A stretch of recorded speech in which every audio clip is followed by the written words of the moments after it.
It was said to me, tandoori chicken restaurants in the Midlands. Very often when he walked into the boardroom, he would sit in the chairman's chair. And then 5 minutes later, he'd say, "Oh, I shouldn't have been here." That's the most difficult question that's been asked this evening.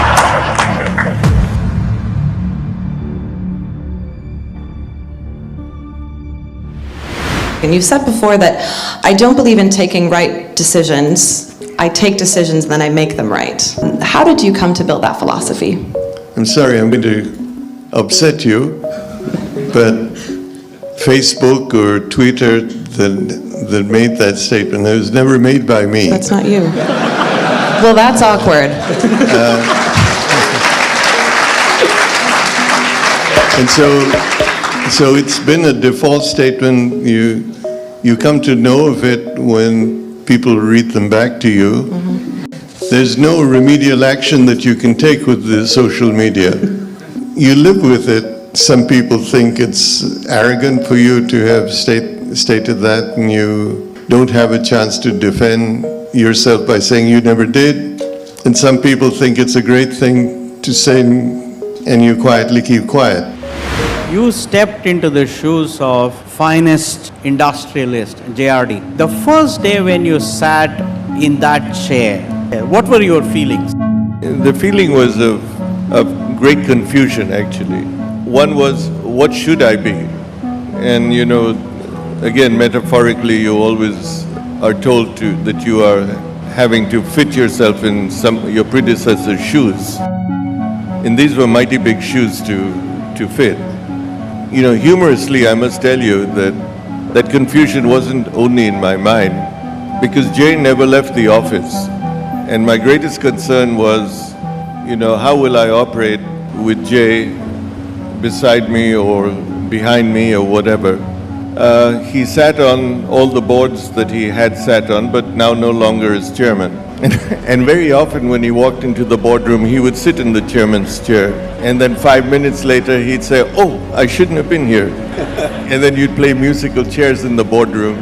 In the 2 years that he was there, he was a wonderful mentor. He never interfered. He supported. Who is one of the most ordinary person and a small activity or that has really inspired you lately?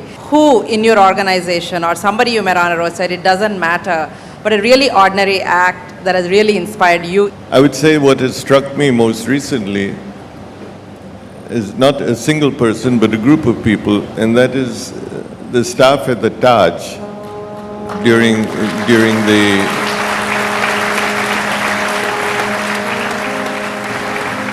the terrorist attack.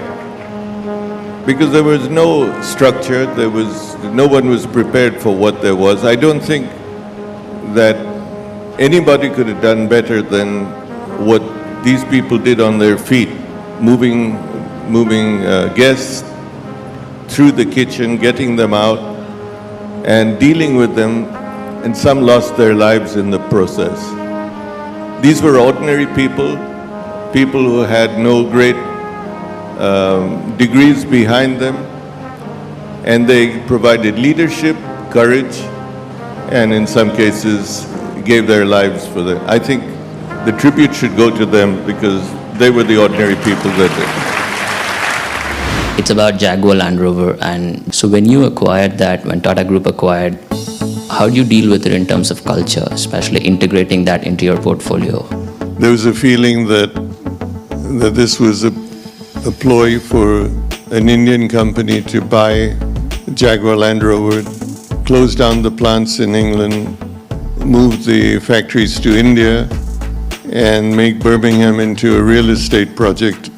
I'm saying this not facetiously because it was said to me of tandoori chicken restaurants in the Midlands. And I had to stand in front of the workers and assure them that Tatas were not in the restaurant business. We may have some hotels, but we didn't have a chain of restaurants, and that was not our intention.